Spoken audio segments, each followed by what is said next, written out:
Saudara-saudara jemaat yang dikasihi Tuhan, selamat sore.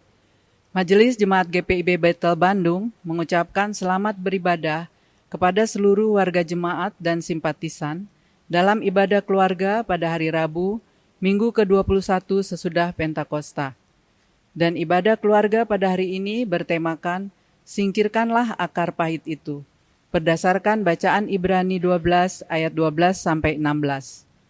Sakit hati, kepahitan, dan iri hati dimulai dan diperangkap oleh amarah, penyakit yang bisa membusukkan tulang. Kepahitan akan menghambat berkat dan perkembangan kepribadian, sehingga menjadi tembok yang menghalangi pembaharuan. Sebagaimana kemalasan adalah ibu dari kemiskinan, maka amarah adalah ibu dari segala kekacauan. Jadi, apabila Anda memilih tetap memeliharanya, maka hal itu sama dengan Anda memilih diam di tempat dan tidak beranjak kemana-mana. Sakit hati, kepahitan harus dibuang jauh-jauh sampai tidak tampak lagi. Mari kita alami berkat Tuhan melalui ibadah ini. Pemberita firman pada ibadah keluarga saat ini adalah Ibu Pendeta Esther Lengkei Polii. Kiranya ibadah online ini menyenangkan hati Allah dan membawa kebahagiaan ke dalam rumah tangga kita semua. Marilah kita berdiri dan menyambut firman Tuhan yang ada di antara kita, serta menyanyikan puji-pujian sukacita, karena Tuhan Allah selalu bersama dan ada di antara kita. Mari kita menyanyikan pujian Kidung Jemaat 29, Di Muka Tuhan Yesus.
Jemaat Tuhan, mari kita berdoa. Bapa kami di surga, Engkau mengetahui hati kami. Engkau mengetahui segalanya. Tolonglah untuk menghilangkan kepahitan yang telah berakar dalam kehidupan kami dan telah mulai menghancurkan kami. Bapa, Engkau tahu perbuatan-perbuatan dan perilaku dalam hati kami yang telah menyebabkan hal tersebut. Ubahlah aku ya Bapa, jadikanlah hati kami tahir, dan perbaharuilah batin kami dengan roh yang teguh. Terima kasih Tuhan untuk pemberian anugerah-Mu. Tolonglah kami dalam menerimanya. Tolonglah kami untuk berpaling dari kecenderungan untuk tinggal di dalam pemikiran-pemikiran buruk. Biarlah kami menemukan kebaikan-Mu, anugerah-Mu, dan kasih-Mu di dalam melayani orang lain. Kami berterima kasih kepadamu dan memuji-Mu untuk berkat-berkat-Mu yang begitu besar. Kami berjanji untuk mengubah cara kami dalam berpikir hari ini ya Bapa. Kami berjanji untuk berpikir dalam segala hal yang benar, adil, indah, murni, terpuji, dan surgawi, untuk menyenangkan Roh Kudus-Mu. Ya Bapa, kami meminta-Mu untuk menolong kami. Kami berterima kasih bahwa Engkau mengirimkan Roh Kudus sebagai penghibur yang menolong di saat kami membutuhkan. Ampuni kami atas segala kegagalan kami. Kami mohon semua ini di dalam nama-Mu yang kudus. Bersabdalah ya Bapa, kami umat-Mu siap untuk mendengar. Amin.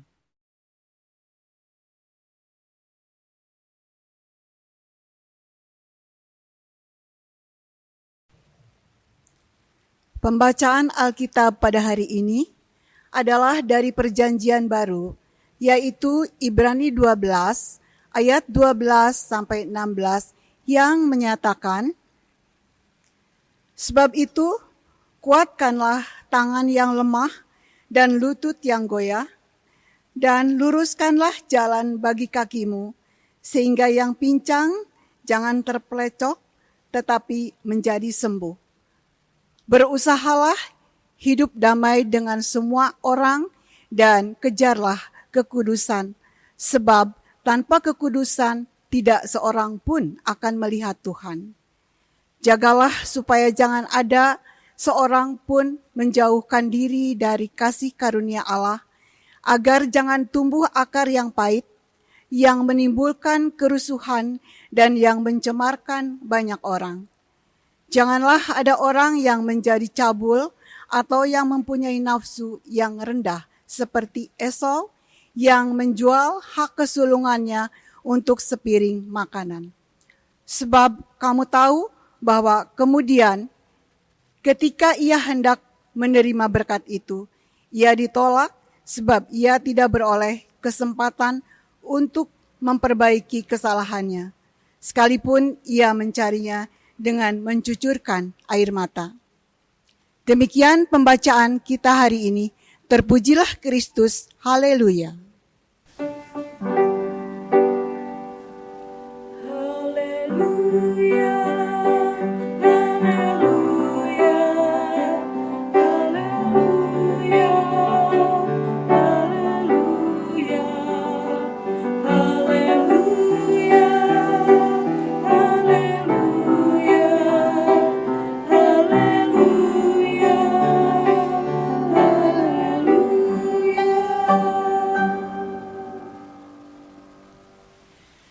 Jemaat yang Tuhan Yesus kasihi, membaca Ibrani pasal 12 ayat 1 sampai 16, kita dapat memahami bahwa yang kita ingin renungkan berdasarkan judul perikop dari Ibrani 12 ayat 1 sampai 16 dan dihubungkan dengan tema saat ini adalah jangan sampai kita mengalami kegagalan dalam ketekunan menjalani hidup beriman pada Allah dalam Yesus Kristus di tengah tantangan kehidupan.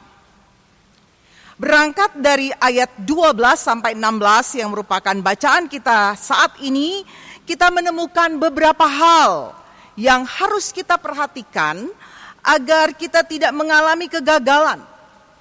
Dan yang menjadi pusat teladan kita adalah Yesus Kristus, agar kita kuat dan tidak berputus asa. Ayat 2 sampai 3 dari Ibrani pasal 12.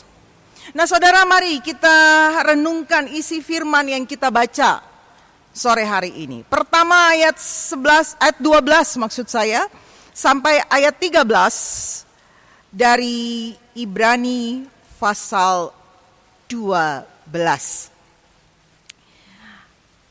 Membaca ayat 12 dan 13, maka kita melihat berawal dengan seruan untuk penguatan atau saling menguatkan. Saudaraku, seruan ini erat hubungannya dengan firman yang ditulis di dalam Yesaya pasal 35 ayat 3 sampai 4. Dalam kitab Yesaya, konteksnya adalah penguatan terhadap Israel di pembuangan yang kehilangan pengharapan karena penindasan yang mereka alami sebagai orang-orang buangan. Dalam kondisi kehilangan harapan, firman Tuhan disampaikan melalui nabi bahwa Tuhan sendiri yang akan menolong mereka yang ada di pembuangan. Baik saudara, saya bacakan Yesaya pasal 35 ayatnya yang ketiga dan 4. Yesaya 35 ayat 3 dan 4 yang menyatakan, kuatkanlah tangan yang lemah lesu dan teguhkanlah lutut yang goyah. Katakanlah kepada orang-orang yang tawar hati, kuatkanlah hati, jangan takut. Lihatlah, Allahmu akan datang dengan pembalasan dan dengan ganjaran Allah. Ia sendiri datang menyelamatkan kamu. Saudara, sama seperti Israel di pembuangan, di tengah berbagai tantangan yang kita alami dalam perjalanan hidup beriman, kita tidak dibenarkan untuk hilang pengharapan. Seruan kuatkan tangan yang lemah dan lutut yang goyah, luruskan jalan bagi kakimu, sesungguhnya merupakan dorongan bagi kita untuk siap hadapi tantangan. Dengan kata lain saudaraku, seruan dalam ayat 12 dan 13 tidak bertujuan untuk menganjurkan kita pasrah menerima nasib. Bukan itu. Melainkan sebaliknya saudara, seruan ini bertujuan mendorong kita untuk menyadari tantangan yang ada di sekitar kehidupan kita, sehingga kita bertindak menghadapi tantangan yang timbul dengan usaha dan cara yang benar untuk keluar sebagai pemenang atas tantangan yang ada. Kemudian kedua, ayat 14. Di tengah berbagai tantangan yang timbul, sebagai orang percaya pada kita diserukan untuk senantiasa hidup menghadirkan damai sejahtera dan kejarlah kekudusan. Dengan kata lain saudara, sebagai orang percaya, perilaku kita, perilaku ibu bapak saudara sekalian dan saya harus menyatakan dua arah, yaitu bersifat horizontal, di mana senantiasa kita menghadirkan damai sejahtera dalam relasi dengan sesama, dan sesama ini berarti semua orang tanpa pengecualian. Kemudian yang berikut bersifat vertikal, di mana hidup kita mengutamakan kekudusan, dalam artian senantiasa hidup dekat dengan Allah, mencari kehadirannya, melakukan kebenarannya, tentunya dengan sepenuh hati. Karena sesungguhnya saudaraku, untuk tetap teguh bertekun dalam iman, maka kita harus menyatakan iman kita dalam tindakan hidup berdamai dengan sesama dan kudus di hadapan Allah. Yang ketiga, ayat 15. Dalam ayat ini kita memahami bahwa wujud nyata dari sikap hidup menghadirkan damai sejahtera dan mengejar kekudusan adalah adanya kepedulian atau saling memperhatikan dan menjaga satu dengan yang lain agar tidak ada yang menjauh dari kasih karunia Tuhan. Dengan kata lain saudaraku, Sebagai orang percaya, kita tidak dibenarkan hanya sibuk dengan kepentingan diri sendiri. Jangan, saudara. Hidup menghadirkan damai sejahtera dan mengejar kekudusan mengandung makna memperhatikan dan mengingat sesama orang percaya, sesama saudara seiman, dengan tujuan menolong saudara seiman agar tidak keluar dari lingkungan kasih karunia Allah. Karena saudara, hidup di luar lingkungan kasih karunia Allah dapat menumbuhkan akar pahit. Saya ulangi, hidup di luar kasih karunia Allah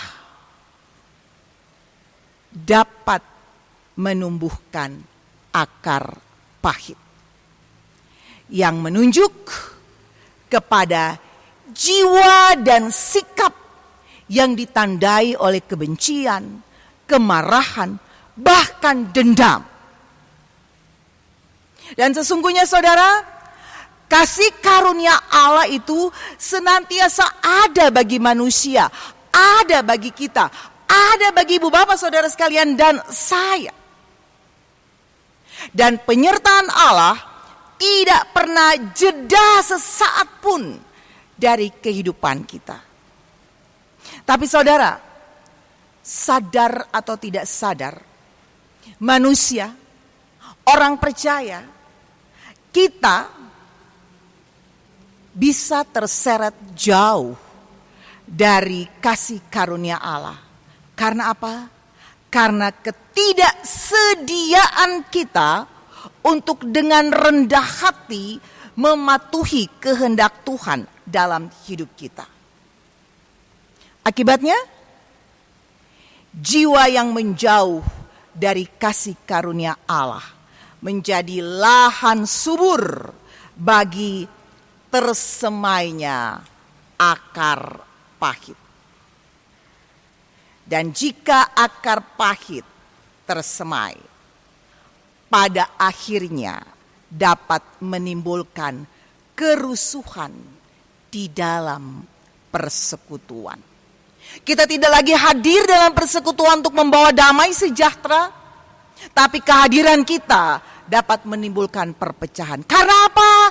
Karena bersemainya kepahitan di dalam hati dan pikiran kita. Kenapa bisa terjadi? Karena kita menjauh dari kasih karunia Allah. Nah, disinilah saudara, tugas kita sebagai saudara seiman untuk saling memperhatikan. Demi apa? Demi mencegah perpecahan kehidupan persekutuan. Sehingga bersama-sama dapat dipastikan kita tetap teguh beriman pada Allah dalam Yesus Kristus. Dan persekutuan di mana kita berada, persekutuan yang penuh dengan damai sejahtera, yang terus mengejar hidup kekudusan di dalam Dia. Yang terakhir ayat 16. Dan saya tambahkan sampai ayat 17. Bertekun dalam iman mengandung makna tidak mencari pemuasan keinginan hati. Saudara, pada ayat-ayat ini penulis kitab Ibrani mengambil contoh perbuatan Esau menjual hak kesulungannya kepada Yakub. Dalam tradisi Israel, hak kesulungan adalah berkat pemberian Tuhan. Buah sulung selalu mendapat arti penting di mata Tuhan. Dengan demikian saudara, ketika Esau menjual hak kesulungannya demi mendapatkan semangkuk kacang merah, itu berarti saudara, Esau melakukan tindakan yang bertentangan dengan kehendak Tuhan. Esau tidak lagi menghargai perkara-perkara Allah. Dan akibatnya, kebodohan Esau berakhir tanpa pengharapan. Ia tidak bisa mendapat kembali hak kesulungannya walaupun dia menangis dan berusaha untuk memperbaiki kesalahannya.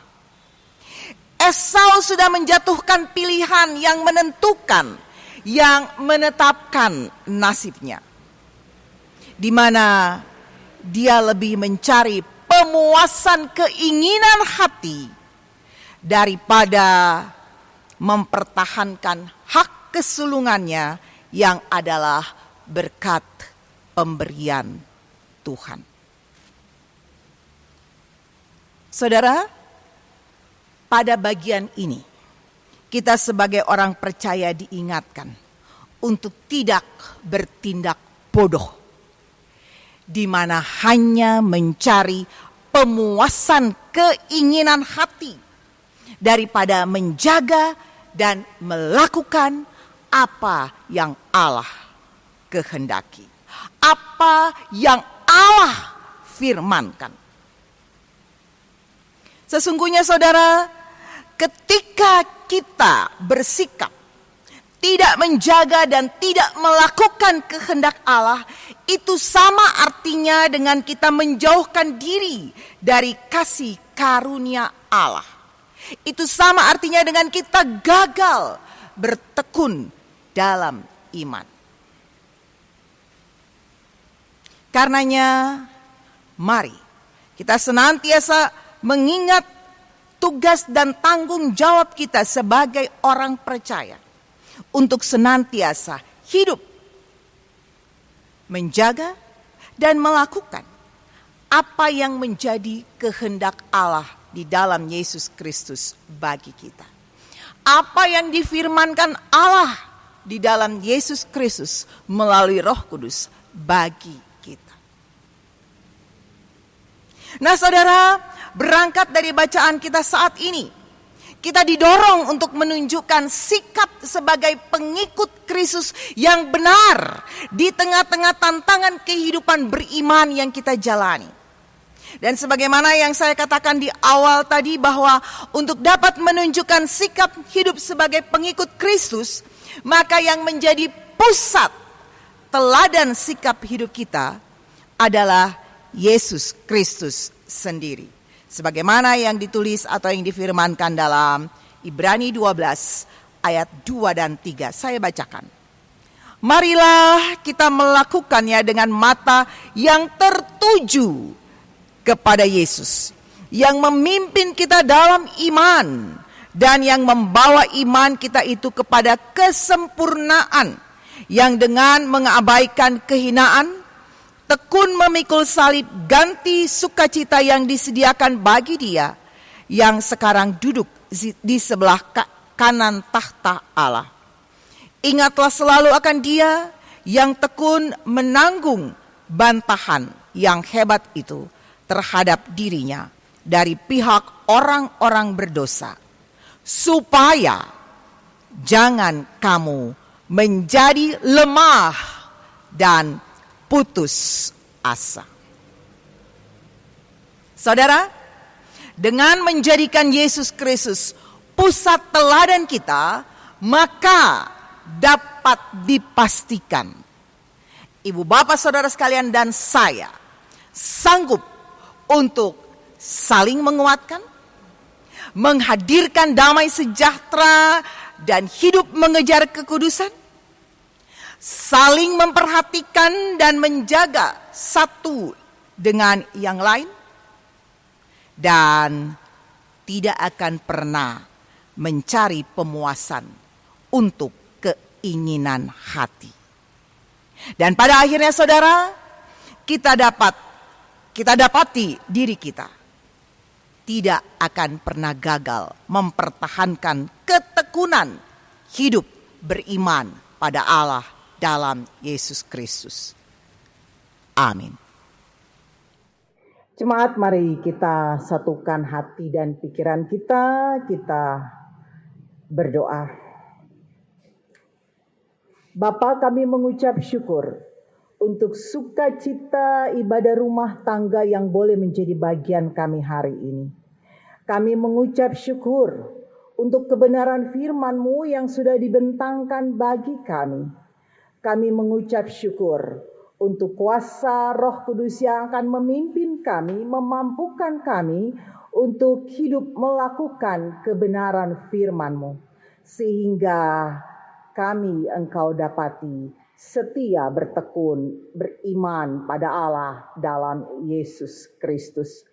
Bapa, di tengah sukacita kami untuk keindahan persekutuan ibadah yang sudah boleh menjadi bagian kami datang menyerahkan kehidupan pribadi kami, kehidupan keluarga kami, kehidupan persekutuan bergereja di mana Tuhan tempatkan kami, juga perjalanan kehidupan berbangsa.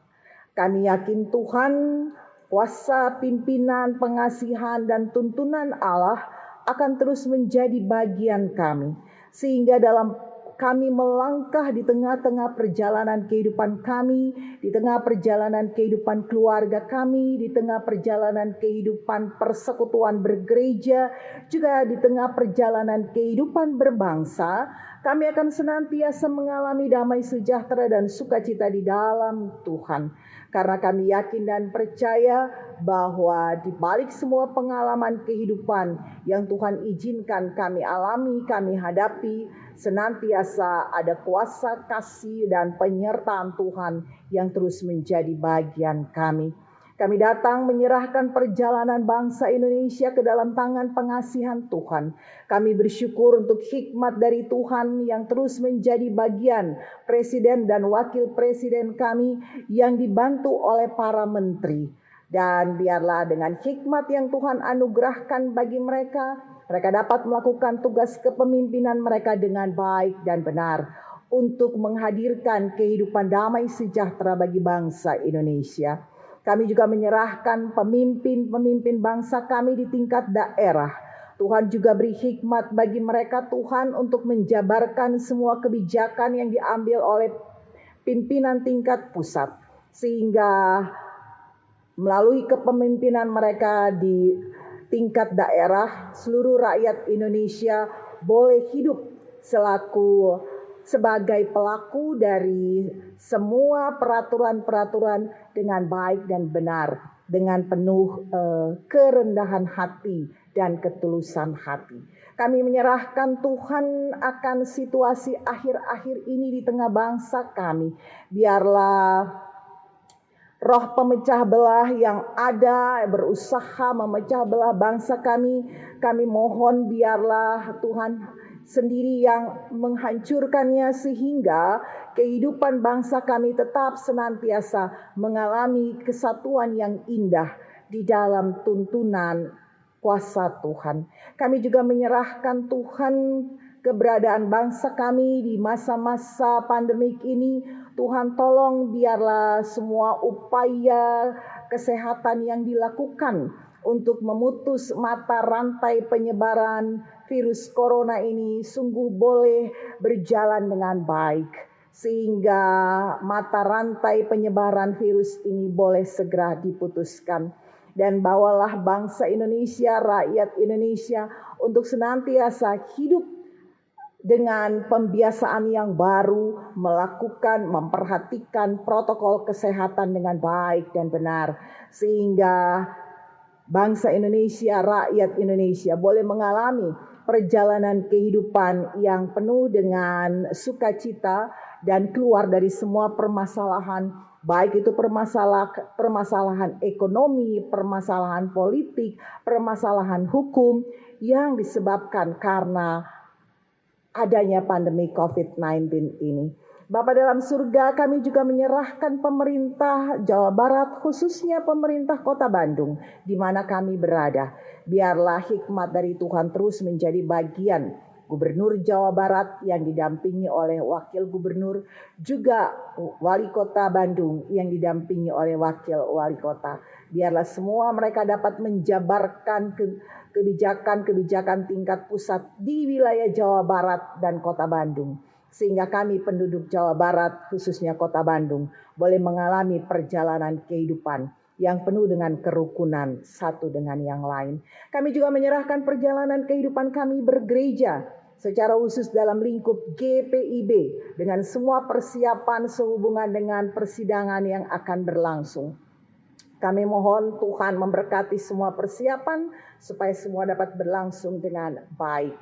Dan kami juga menyerahkan secara khusus GPIB Jemaat Bethel di Kota Bandung di mana kami berada. Biarlah hikmat dari Tuhan terus menjadi bagian Pendeta Silitonga sebagai KMJ yang didampingi oleh semua pelaksana harian majelis jemaat, sehingga mereka dapat melakukan tugas tanggung jawab mereka dengan baik dan benar. Secara khusus Tuhan, ketika mereka bergumul dengan berbagai bentuk ibadah yang harus dilangsungkan di masa pandemik ini, secara khusus ketika mereka bergumul dengan ibadah yang ditayangkan secara online, Tuhan berikan hikmat dan bijaksana bagi mereka. Ada kesehatian dengan tim multimedia. Tuhan juga cukupkan, Tuhan lengkapi semua peralatan yang dibutuhkan. Sehingga ibadah dalam bentuk virtual di tengah-tengah GPIB Jemaat Bethel dapat berlangsung menjadi berkat bagi jemaat Tuhan dan memancarkan kemuliaan-Mu. Kami percaya Tuhan bahwa campur tangan Tuhan senantiasa yang terindah bagi kami. Secara khusus dalam tugas dan tanggung jawab yang harus dijalankan oleh PHMJ, lebih khusus di masa pandemik ini yang dibantu oleh tim multimedia.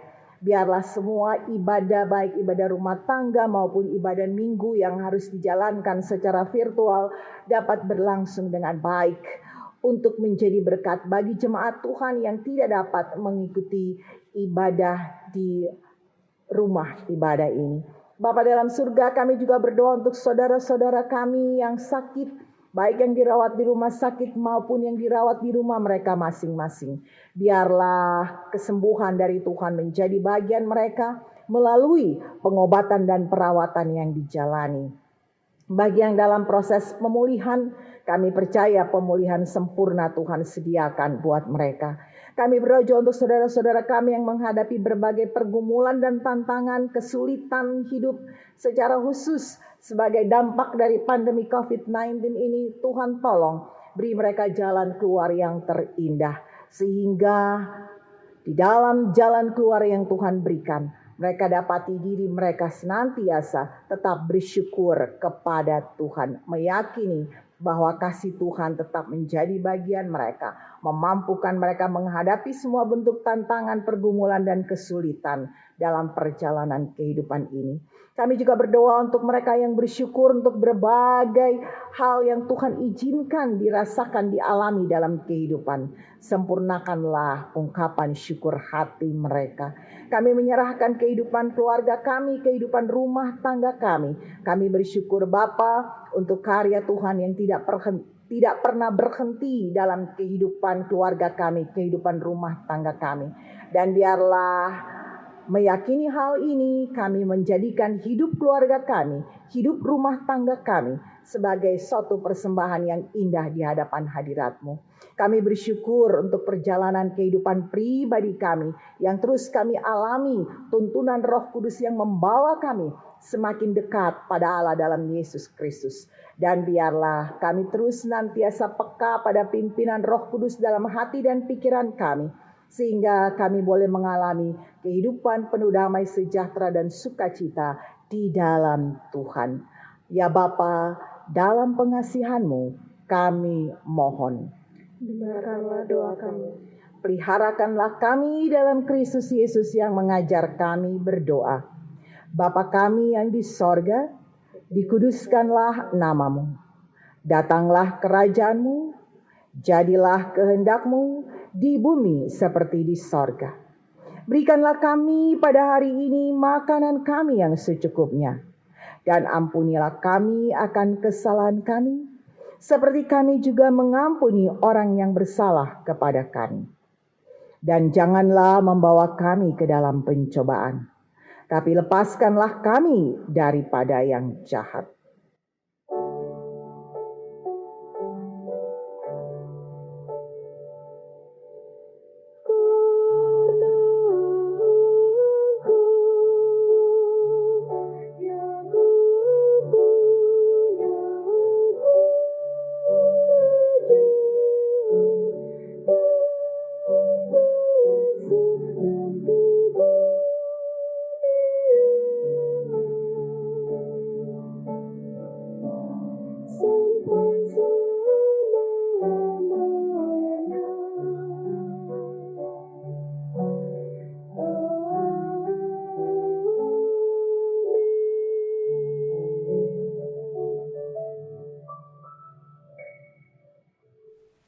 Ketika kita memberikan persembahan apapun dan berapapun, haruslah dijauhkan dari harapan tersembunyi, agar Tuhan memberikan kembali berlipat ganda dari yang telah kita persembahkan. Kalau disertai harapan tersembunyi, seperti itu berarti persembahan kita tidak lagi tulus. Bukankah hal itu justru pertanda bahwa semangat mempersembahkan kita adalah semangat materialistis, semangat keserakahan, bukan semangat ucapan syukur? Tentulah hal itu justru bertentangan dengan kehendak Tuhan, bukan? Oleh karena itu, semangat mempersembahkan adalah semangat untuk semakin mengasihi Tuhan lebih dari hari-hari yang telah lewat. Adalah tugas kita semua untuk terus belajar agar semakin dimampukan untuk semakin dewasa iman. Biarlah kita memberi persembahan dengan satu motivasi tertinggi, yaitu untuk kemuliaan Tuhan Yesus. Mari permuliakan Allah kita melalui berkat yang selalu Tuhan sediakan bagi kita. Segala hormat hanya bagi Allah.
Jemaat, mari berdiri.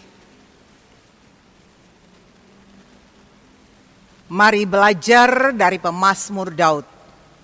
Doanya dijawab oleh Tuhan. Sakit hatinya disembuhkan oleh Tuhan. Pemazmur menulis tentang hal itu demikian. Sebab Tuhan telah mendengar tangisku. Tuhan telah mendengar permohonanku. Tuhan menerima doaku. Mazmur 6 ayat 9b sampai 10. Mari kita menyanyi memuliakan Allah kita. Kidung Jemaat 434, Allah adalah kasih.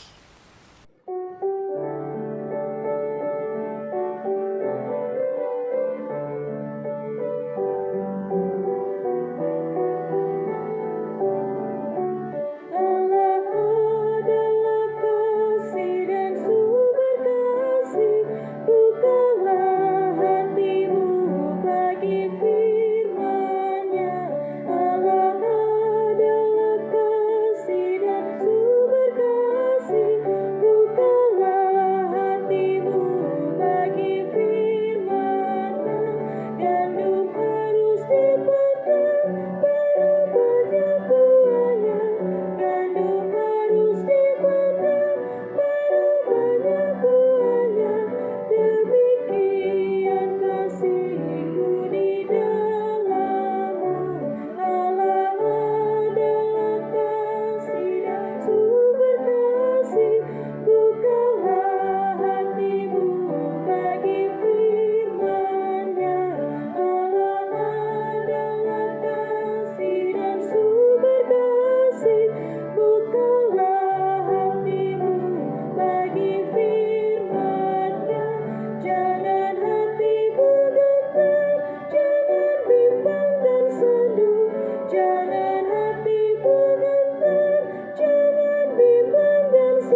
Jemaat, arahkanlah hatimu kepada Tuhan dan terimalah berkat-Nya. Tuhan memberkati engkau dan melindungi engkau. Tuhan menyinari engkau dengan wajah-Nya dan memberi engkau kasih karunia. Tuhan menghadapkan wajah-Nya kepadamu dan memberi engkau damai sejahtera.